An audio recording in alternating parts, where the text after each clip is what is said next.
Okay. All right. Thank you for joining us. My name is Vanessa Lynch, and I'm the field organizer for Moms Clean Air Force, a community of moms and dads united against air pollution to equitably protect our children's health. I'm joined today by our partner organization, the Southwest Pennsylvania Environmental Health Project. We're all gathered here to implore Governor Wolf to close the loopholes in the proposed oil and gas methane rule that would also reduce volatile organic compound pollution.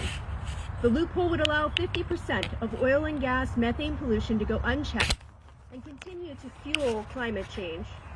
The governor's climate legacy depends on him closing the methane loopholes in order to be a climate champion, not only for his own grandchildren, but for all of Pennsylvania's children. Our first speaker today is Erica Strasburger. Erica is a member of the Pittsburgh City Council, proudly serving the residents of the city's 8th district. She's the first woman elected to this seat. Erica worked for nearly a decade advocating for clean air, clean water, and a clean energy future at the state and federal levels. She's been an outspoken advocate for policies promoting clean water and air, equitable and diverse communities, as well as transparent and responsive government. Erica lives in Squirrel Hill with her husband Jordan and her son Evan. Thank you. Thank you, Vanessa. It's wonderful to be here today and surrounded by so many people from the community who care deeply about this issue. And as was mentioned, not only do I consider myself an advocate for a clean and healthy environment and a future where our children and grandchildren can thrive, but also a parent myself, so I care deeply about this issue. As we've seen, COVID-19 has highlighted the role that air quality and the ability to breathe clean air plays in everything that we do. And as we also see, and as we are well aware, this region is among the worst in terms of air quality in the entire country, consistently getting failing grades for its air quality. We have, and I'm sure that Dr. Gentile will go much more deeply into this issue, but we have the 3rd highest rate of childhood asthma and failing grades for air quality. And you know, it's not just about the air quality, but it's the interrelation between air quality and climate change. As many of us also know, methane is one of the largest and most potent contributors and causes of climate change. And cutting methane emissions is one of the quickest ways that we can really attack this issue and ratchet down pollution. Pittsburgh already has been, for the last several years, last several decades, and I would say in the last 4 weeks, have really seen the impacts of climate change hitting home for us. It's not something that's happening in the future that's an existential threat. It is already hitting home. When the district that I represent has 2 unprecedented storm events where 2 inches of rain is falling in less than 30 minutes, causing floods in Point Breeze, sewage backups from basements like they've never seen before. That is really getting people's attention. And it's not just about money, government money then being spent on infrastructure to upgrade it. It's about actually slowing the cause of what's happening in that. And closing this methane loophole will do just that. And we have so many options to produce jobs and create a strong economy without polluting our air, without polluting our water, and without threatening the future of our livelihoods and our way of life with a climate future that is unsustainable. We know that we can create over 200,000 jobs just in this region alone if we are able to invest in the policies that many are calling for, that I'm certainly calling for from the federal government. Investment in new clean energy jobs, to upgrade our electricity grid, to upgrade broadband, to invest in sustainable manufacturing, modernizing transportation, and supporting industries that support our local economies without polluting our air, without polluting our water. It's possible, and we all know it, and that's what we are working to transition towards. So that's in the long term. In the short term, we are imploring Governor Wolf to work with his DEP to make sure that the loophole, this methane loophole, is closed, so that we truly see a lowering of these methane emissions that are so damaging and so impactful for not only climate change, but our air pollution as well. So I'll leave it at that. Thank you, and I will turn it back over to Vanessa. Thank you, Erica. Our next speaker will be Dr. Deborah Gentile, and she's a director of allergy and asthma services at East Suburban Pediatrics and medical director of the newly formed nonprofit Community Partners in Asthma Care. She's board certified in allergy and immunology. Dr. Gentile's recent research identified a strong association between exposure to elevated levels of outdoor air pollution and increased prevalence of asthma and poor disease control in children. Dr. Gentile has authored more than 60 publications and is the recipient of numerous awards for her research efforts. Thank you, Vanessa, and thank you for inviting me to be here. A lot of my work over the past decade is really focused on trying to understand why we have such high asthma prevalence in our area. My work has actually shown that we see our asthma prevalence being 2 to 3 times what's expected. It's about 22.4% in the vulnerable children living near air pollution sources in our county. We expect that number to be 8 to 10%, so 2 to 3 times what we expect. And we found that that's actually linked to their exposure to air pollution. We've also found that severe asthma or uncontrolled asthma is also linked to air pollution. In general, only about 30% of patients have uncontrolled asthma. In my work, I found that 60% of the children living near the sources of air pollution actually do have asthma, and it also, again, is related to the pollution. I wanted to just review what methane is. It's the main component of natural gas, and it's a potential greenhouse gas that contributes to climate change. Anywhere gas and oil is being drilled, you're going to find methane, and it leaks along with other compounds called volatile organic compounds. These are also known as VOCs. These are things such as benzene, and they're harmful for the health and can contribute to ground level ozone or smog that then damages lungs. We really do have a problem with air pollution here, and we definitely across the state need stronger rules. I'm not going to go into it in detail, but we are, as Councilperson Strasburger discussed, we are consistently ranked as being a city with high air pollution as well as a county. We get failing grades every year by the American Lung Association. And this is true across other cities in Pennsylvania. It happens in Philadelphia, even smaller cities such as Lancaster and Johnstown. Cutting the methane pollution by closing this loophole will actually reduce the impacts of climate change, and is also going to improve air quality as well as public health. Anywhere you find oil and gas, you can find a methane linking along with these toxic pollutants. This pollution is harmful. Air pollution can travel long distances and harm people's health, and certainly the people who live nearer these sources are more at risk. Children who are outside playing are more at risk. Their lungs are still developing.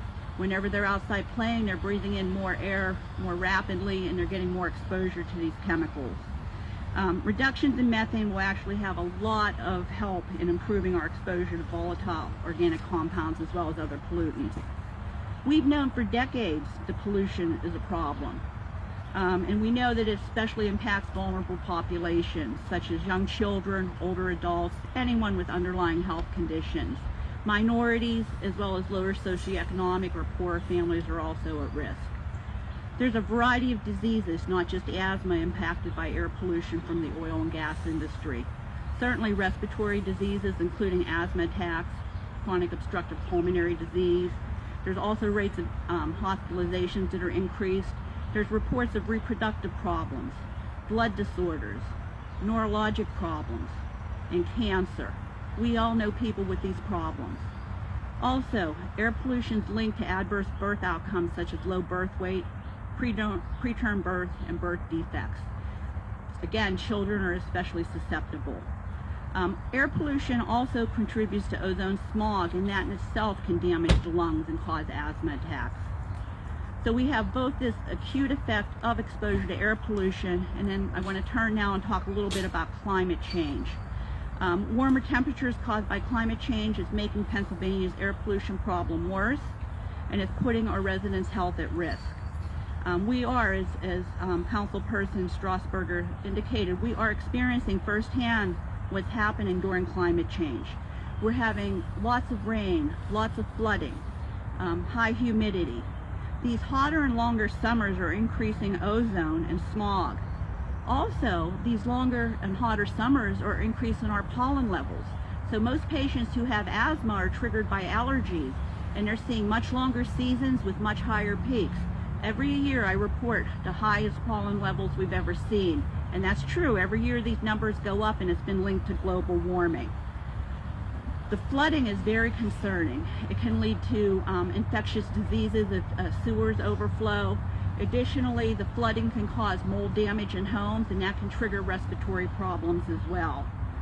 And unfortunately, 20 years ago when I was in medical school, we rarely saw Lyme disease. It was something that was isolated to Connecticut. But with these warmer temperatures, we're starting to see a lot more of these vector-borne diseases, including Lyme disease. It's so bad that right now Pennsylvania actually has the highest incidence of Lyme disease. 20 years ago, again, the only time we saw it was if someone had traveled to an endemic area, up in New England. And then finally, I think COVID-19 really has wakened people up to how devastating these things can be. There's so much literature linking the effect of air pollution with COVID-19 and other respiratory infections, that they work together and cause worsening and health problems. So we want to do everything we can to protect ourselves. There's also a train of thought that we're going to see more of these viruses emerging as we're into this climate warming phase. We really have to work hard to stop it. So in conclusion, I just want to say we can't continue to neglect the climate crisis that we're experiencing. It definitely impacts the public health, and it's impacting our environment. We call upon Governor Wolf as well as the DEP to finalize these most protective methane and volatile organic compound rules that will cut air pollution from these existing oil and gas operations. And this will lead to better health for our families. Thank you.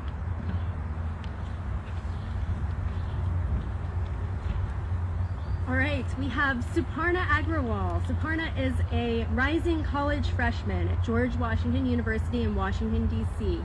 She'll be majoring in political science as an extension of her work in government, community service, and social justice. Suparna has interned with Allegheny County Council, as well as Emily Skopov's campaign for state representative. Currently, Suparna is working as an intern at Pittsburgh East Estate Law, and she hopes to extend this experience to her future career as a lawyer and public servant.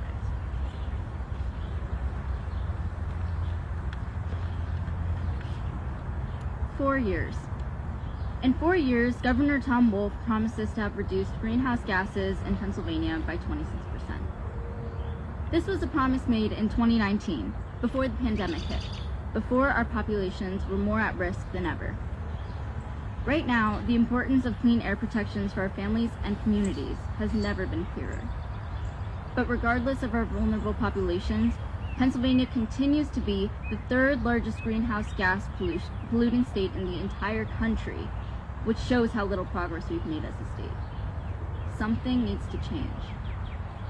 As an incoming college freshman, I've been thinking about the future a lot. But unlike generations before me, I'm not thinking so much about the job that I want to have and the person that I want to become, because I don't have that luxury. Instead, I have to be worried about what happens when climate change becomes irreversible. I have to worry about the 1.1 million tons of methane emitted in Pennsylvania annually that are warming the earth at a faster rate than ever. I have to worry about inventing solutions to try to stop the ice caps from melting and coastal areas from sinking. My generation, the youth, has already spent time and energy working towards saving the planet through climate strikes, cleanup initiatives, and environmental movements. When are our legislators going to do something about it? We don't deserve to be more at risk just because we live here in Pennsylvania. With a well pad within 2 miles of Dorseyville Middle School, just by being a kid and attending school, I've been at risk for exposure to immense industry pollution. Because of this, I'm now at a higher risk for respiratory diseases, asthma attacks, neurological problems. The list goes on and on. And I can't imagine what it's like for the other kids, who not only attend schools near oil and gas well pads, but are constantly living, learning, and playing around those fumes with no alternative. We did not ask for fracking to come to our community, but we will suffer the health and safety risks for years to come. Governor Wolf must act to close the loopholes in his proposed methane pollution regulations. We have the opportunity in Pennsylvania to protect the health of our children and vulnerable populations and give youth like me a chance at a real future. The question is whether or not we'll take it.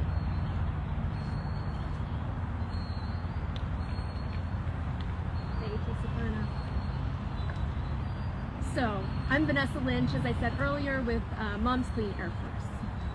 Pennsylvania is the second largest producer of natural gas and is a significant producer of methane pollution. I commend Governor Wolf on introducing regulations to address methane and volatile organic compound pollution from existing oil and gas industry sources. Unfortunately, the proposed regulations leave half of all of the methane pollution in Pennsylvania unregulated. Governor Wolf must close the loophole in his regulations and protect families like mine. I live in a suburb of Pittsburgh with my husband and 2 children. I have witnessed firsthand the impacts of the oil and gas industry on my community. A well pad with 8 gas wells has been fracked in a medium-density residential neighborhood in my local township, which basically means there are houses, children, parks, daycare centers, assisted living facilities, and schools located nearby. In Pennsylvania, 1.5 million people live within a half mile of an active oil and gas facility, and 300,000 students attend schools and daycares within that same half mile. Wherever oil and gas is being drilled, compressed, processed, and sent through pipelines, you can find methane and volatile organic compounds being leaked, vented, or flared. Methane is a potent greenhouse gas contributing to the climate crisis.